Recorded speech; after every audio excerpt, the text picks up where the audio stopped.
That winter was the harshest the forest had seen in decades. Snow buried every trail, rivers turned to ice, and hunger gnawed at the hearts of every creature. But in the heart of the frozen wilderness, one moose refused to let his home surrender to the cold. Winter had always been harsh in the northern forest, but this year it felt merciless. Snow blanketed the ground in endless drifts, burying paths and silencing the usual rustle of paws and wings. Trees stood like frozen sentinels, their branches heavy with ice, groaning under the weight of winter's fury. The river, once a lifeline, had frozen so solid that not even the bubbling of water could be heard beneath the glassy surface. The animals, once proud and free, had grown thin and desperate. Deer stumbled weakly through the snow, searching for twigs to chew. Foxes, too exhausted to hunt, curled into tight balls beneath hollow logs. Birds clustered together in dense knots, feathers fluffed against the relentless cold. But of all the creatures struggling to survive, it was the moose who refused to surrender. He was old, his antlers wide and scarred from many winters past, yet his body still held strength. His breath rose in great clouds from flared nostrils, and his hooves crunched through the snow as he pushed forward, step by punishing step. He knew what lay ahead. He knew the river had frozen, cutting off the only water source for miles. But he also knew something else, something only an animal of his size and might could sense. There was an opening in the ice, far downstream. A hidden place where the current ran strong enough to fight the freeze, where animals might still drink if only they could reach it. The path to it was treacherous. The snow lay deep, past the shoulders of the foxes and the haunches of the deer. The smaller creatures could not break through, but he could. And so the moose began to forge the trail. With each step, he carved a trench in the snow, pressing down the deep drifts beneath his massive weight. Behind him, a few brave creatures watched from the shadows of the trees. A red fox, tail trembling with cold. A family of rabbits, huddled together for warmth. Even a cautious lynx, its golden eyes following the moose's progress. First, none dared to follow. The winter had stolen their strength, and hope had become a fragile thing. But as the moose pushed on, his determination stirred something in them. A spark of defiance against the cruel grip of winter. Slowly, hesitantly, the fox stepped onto the trail the moose had carved. The snow was packed firm beneath her paws. She took another step and another. The rabbits followed, ears twitching nervously. Even the lynx, natural predator of many in the group, stepped cautiously onto the path, hunger outweighing rivalry. The moose never looked back. His breath thundered in and out of his chest as he forced his way through a particularly deep drift, his hooves striking hard against buried ice. Pain radiated up his legs, but he pushed through it. Step by step, he pressed forward, knowing the lives of the forest's creatures depended on him. The sky above hung heavy with gray clouds, and the wind bit at his fur. But still he marched. Behind him, the line of animals grew. First foxes and rabbits, then a small herd of deer, hollow-eyed and gaunt. Birds flitted overhead, following the trail from above, too weak to fly far but unwilling to be left behind. They moved together, an unlikely caravan of predator and prey, united by necessity. Bound by the trail, the moose carved through the frozen wilderness. As evening fell, the moose reached the edge of a frozen slope. Below it, nestled between jagged rocks and wind-blown snowbanks, the glimmer of dark, moving water caught his eye. The opening in the ice, the life-giving hole he had sought. A deep grunt rumbled from his chest, and he pushed onward, muscles screaming with effort. He descended the slope, hooves slipping slightly on the ice-crusted snow, until he reached the water's edge. Steam rose from the black surface where it met the frigid air. Without hesitation, the moose plunged his muzzle into the icy water, drinking deeply. The others hesitated at first, keeping their distance. But then, seeing the moose safe, the fox approached and lapped at the edge. The rabbits followed, then the deer. Birds fluttered down to sip from the shallows. Hope bloomed in the frozen forest. The moose lifted his head, water dripping from his chin, and gazed across the gathered animals. For the first time in weeks, he saw life return to their eyes. The trail he had carved through the snow was more than just a path to water. It was a path to survival. The wind howled around them, but the animals no longer cowered. They stood together, warmed by more than just the fleeting sun. They were warmed by hope, and at the center of it all stood the moose, silent, strong, and unwavering. A leader not by choice, but by courage. As night crept across the land, the animals retreated to the shelter of the trees, their bellies full of water and their spirits lifted. But the moose remained by the riverbank, his breath steaming in the cold air. His legs trembled from exhaustion, and his body ached from the brutal journey. Still, he stood guard over the water hole, ensuring that no predator claimed it for their own, that no one was turned away. He had given them a chance to survive, and for that he would hold his vigil. Even as darkness swallowed the forest whole, and the first stars pricked the black sky, the moose stood tall, an unspoken promise in the silent night. The dawn after the moose's triumph broke cold and brittle. Thin rays of sunlight filtered through skeletal trees, casting long blue shadows over the frozen landscape. The wind had calmed, but the chill in the air felt sharper than ever, like knives scraping across the skin of the forest. From his post by the water hole, the moose watched the first animals return to drink. His massive frame trembled from exhaustion, but he held himself steady. He had done it. He had given them hope. The trail he carved through the snow was already etched into the forest like a lifeline, a scar of survival. Tracks of rabbits, deer, foxes, and even wolves marked the path. Predator and prey, side by side, bound by the brutal necessity of winter.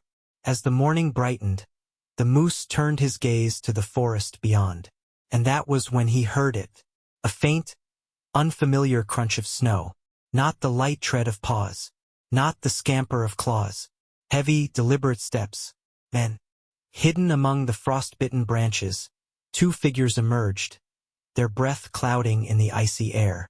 Poachers, bundled in heavy coats, rifles slung over their shoulders, they moved with the practiced stealth of hunters. Their boots crunched softly against the frozen ground as they scanned the clearing with predatory eyes. One of them pointed toward the water hole, a glint of excitement flashing in his gaze. "There," he hissed. The moose stood tall, antlers spread wide like the branches of an ancient tree. He saw them. He knew what they were. But he did not flee. Behind him, the animals sensed danger. Rabbits froze mid-hop. The fox darted into a thicket. Birds scattered in a flurry of wings. But the moose remained. His dark eyes, full of quiet strength, locked onto the poachers. He had faced the wrath of winter itself. He would not bow to these invaders. The first shot rang out like a thunderclap. It echoed through the clearing, startling the animals into panicked retreat. The bullet struck the moose in his shoulder, sending a shudder through his massive frame. He stumbled but did not fall. Blood blossomed against his thick fur, steaming in the cold air. With a deep, defiant grunt, he planted his hooves and lowered his head, as if to challenge the very sky. A second shot cracked across the clearing. This one found its mark. The moose's legs buckled. His breath rasped in his chest. Slowly, like an ancient oak succumbing to the storm, he collapsed into the snow. A cloud of steam rose from his body, swirling like a ghost before fading into the frozen sky. The poachers cheered, their voices harsh and hollow in the silence that followed. They didn't see the eyes watching them from the shadows. They didn't see the fury burning behind every trembling leaf and snow-dusted branch. But the forest saw, and the forest remembered. Word of the moose's fall spread like wildfire through the animal kingdom. The fox, her amber eyes shining with grief, crept back to the clearing, her nose twitching at the scent of blood. The rabbits huddled in their burrows, ears flattened against their heads. High above, a raven circled once, then twice, before letting out a single mournful caw that pierced the stillness. The lynx emerged from the underbrush, his golden eyes narrowed with cold rage. This was not just a loss. It was a desecration. The moose had been more than a leader. More than a protector, he had been their hope, and now that hope lay broken in the snow. Night fell like a heavy curtain over the grieving forest. By the light of the moon, the animals gathered, not as prey and predator, not as rivals, but as kin bound by shared sorrow. The fox stood at the center of the gathering, her tail flicking with tension. "The moose carved the path of life through the snow," she said, her voice trembling but fierce. "He gave us water. He gave us hope." The lynx growled low in his throat, "And the two-legged beasts took him from us." From the branches above, the raven cawed once, sharply. "They sleep now," he rasped, "in their tents of cloth, fat and full of stolen life." Silence fell, and then, as if carried on the winter wind, a voice rose among them. The badger, old and scarred from many winters, spoke slowly. "We let them take our hero. We let them tear away the heart of the forest." His dark eyes gleamed in the moonlight. "No more." A murmur rippled through the gathering. Predator and prey alike felt the same fire kindle in their chests. The fire of fury. The fire of justice. Plans were made beneath the pale glow of the moon. The fox would lead the ground assault, her nimble paws perfect for sabotaging the poachers' camp. The raven and his kin would strike from above, their sharp beaks and talons aimed at eyes and hands. The lynx would guard the flanks, ready to pounce on any who tried to flee. Even the rabbits, small and swift, took their place in the plan, prepared to gnaw through ropes and scatter supplies. Together, they would make the humans pay for their crime. As the first light of dawn crept over the horizon, the animals took their positions. The poachers, unaware of the fury brewing around them, slept soundly in their tents, the carcass of the moose frozen nearby, a grisly trophy. They did not hear the soft padding of paws. They did not see the flicker of shadows beneath the trees. They did not feel the eyes watching from every angle. The sun rose, casting golden light over the snow, and with it the forest struck. The rabbits were the first to move, darting into the camp and chewing through the tent ropes, causing the shelters to collapse in a heap. The poachers woke with a shout, tangled in canvas and confusion. The foxes streaked in next, slashing at the supply bags, scattering food and equipment into the snow. Ravens dived from the sky, their wings battering the men's faces, their claws raking over eyes and hands.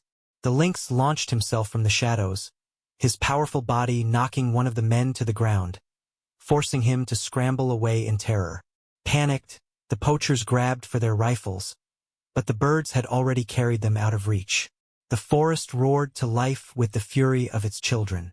Caught between claw and beak, tooth and talon, the poachers fought to escape. One managed to break free, sprinting toward his snowmobile. But a bear, roused by the noise and rage, lumbered from the trees and swiped at the machine, sending it crashing into a drift. The second poacher, bloodied and blinded, fled into the woods, the lynx close behind. Within moments, the camp was a ruin. Supplies scattered, machines broken, the tents trampled into the snow. And standing victorious among the wreckage were the animals of the forest, breathing hard, hearts pounding, eyes burning with the fire of justice. As the sun climbed higher, the animals gathered once more around the fallen moose. His body lay where it had fallen, dusted with snow, but his presence still radiated through the clearing. The fox stepped forward, bowing her head. "You showed us the path," she said softly. "You gave us life." The lynx followed, his eyes dark with respect. "You led us to victory." One by one, the animals paid their silent tribute. Even the raven, perched upon the moose's antlers, cawed a final, solemn farewell. Together they stood in mourning and in honor, for the moose had not died in vain. He had awakened the forest, and in his name they had reclaimed their home. The camp of the poachers, once so full of human noise and arrogance, lay in ruins. Broken sleds littered the snow, crates of supplies overturned and scattered by small paws and sharp beaks. Deep gouges clawed through the tents, their fabric tangled like defeated flags in the winter wind. The forest had fought back, and the forest had won. But in the shadow of victory lingered a solemn weight. The moose, their protector, their hero, remained motionless beneath the bare sky. Snowflakes drifted lazily from above, settling on his antlers, his broad shoulders, the silent crown of a king who had given everything for his kingdom. Around him the animals gathered, not in fear, not in sadness alone, but in reverence. The fox stepped forward first, her paws light on the snow. She carried in her mouth a small branch of winterberries, bright red against the white. With gentle care, she laid them at the moose's side. "For your courage," she whispered. The raven, watching from the trees, soared down in a spiral. He clutched in his claws a length of rope from the poacher's supplies, a symbol of the human's defeat. He dropped it near the moose's hooves. "For your strength," he croaked. One by one they came, the rabbits bearing pine cones like tiny offerings, the lynx carrying a tuft of the bear's fur, taken in the heat of battle. The bear himself, lumbering with heavy steps, stood behind them all, his head bowed low in respect. They formed a circle around the moose, an unbroken ring of life and loyalty. In the center lay their fallen leader, draped in the humble decorations of his grateful kin. For a time none spoke. The only sounds were the sigh of the wind through the pines and the faint creak of snow beneath their feet. Then, as if stirred by some ancient instinct, the raven let out a single, piercing call. It echoed across the clearing, bouncing from frozen branch to frozen branch until it seemed as though the very forest itself had cried out in mourning and in defiance. The fox raised her muzzle and added her own voice, a high, keening yelp. The lynx followed, loosing a guttural snarl of grief. And soon, the air filled with the chorus of the wild, a symphony of sorrow and strength, of pain and purpose. Together, they howled and cried until even the wind seemed to listen, until even the sky seemed to weep. When at last the cries faded, a hush settled over the clearing. The fox stepped closer once more. She raised her eyes to the assembled animals. "The moose gave us his strength," she said, her voice clear and steady. "But it was not just for today." She swept her tail across the ruined camp. "It was for every winter to come. For every dawn that will follow this dark night." The lynx rumbled in agreement, his breath steaming in the chill air. "We carry his path within us now. And we defend it," growled the bear. They all nodded, predator and prey alike. Not as enemies, but as a family bound by the sacrifice of one. In the days that followed, the forest changed. The poachers, bloodied and broken, never returned. Their machines lay frozen and abandoned, rusting beneath the relentless snow. But the animals thrived. Guided by the trail the moose had carved, they journeyed safely to the water each day, their bellies full and spirits rekindled. The fox led the morning patrols, ensuring no new threats approached. The lynx hunted only in the outer reaches, keeping balance in the forest without threatening the smaller kin who had fought beside him. The raven and his kin soared high above, watchful eyes scanning the horizon for danger. They had become guardians not only of their own lives but of the legacy left behind. One morning, as the first warmth of spring began to melt the snow, a tiny sprout pushed through the ice near the place where the moose had fallen. It was small, fragile, but alive. The fox noticed it first, her sharp eyes catching the green against the white. She nosed it gently, then stepped back. "Life grows from where he stood," she whispered. The raven cawed in approval. "It is his gift," he said. "His spirit rooted in the earth." They watched in quiet as the sprout unfurled its first leaves, defying the lingering chill of winter. And in that moment, they understood. The moose's path had not ended in the snow. It had merely begun. As seasons turned and the ice retreated, the forest blossomed. The trail once forged by hooves grew into a natural path, lined with new growth. Wildflowers sprang up along its edges, their colors bright against the soft moss. Young animals, born after the storm, followed the path instinctively, guided by the stories passed down from their elders. They heard the tales of the great moose, the king of winter, who had broken the grip of the cold and given life back to the forest. They learned of his sacrifice, and they learned of the unity his courage had inspired. Predators still hunted prey, as was the way of nature. But there was balance. There was respect. There was memory. Years later, beneath a summer sky, the fox led her kits to the waterhole. The path, once rough and raw, was now worn smooth by countless paws. Her kits bounded ahead, tails flicking in excitement. "Tell us the story again, mother," they begged. The fox smiled, her eyes warm with remembrance. She looked toward the towering oak that had grown from the place where the moose had fallen, its branches spreading wide like antlers against the sky. And she told them. She told them of the harsh winter, of the moose who carved a path through death itself, of the battle for their home, of the victory that ensured their survival, and of the green sprout that rose from sacrifice blooming into life. Her voice carried on the breeze, weaving into the song of the forest, a song that would never be forgotten. As twilight fell, the raven circled the sky above the waterhole. He looked down at the path, at the animals gathered in peace, and at the mighty oak standing watch over them all. With a final, proud cry, he soared higher, catching the warm currents of the summer wind, high enough to see the vastness of the forest, high enough to see that the legacy of the moose lived on, not just in memory, but in every branch that swayed, every paw that stepped forward, every life that thrived beneath the sky. The moose had been their king, but now the forest itself wore the crown.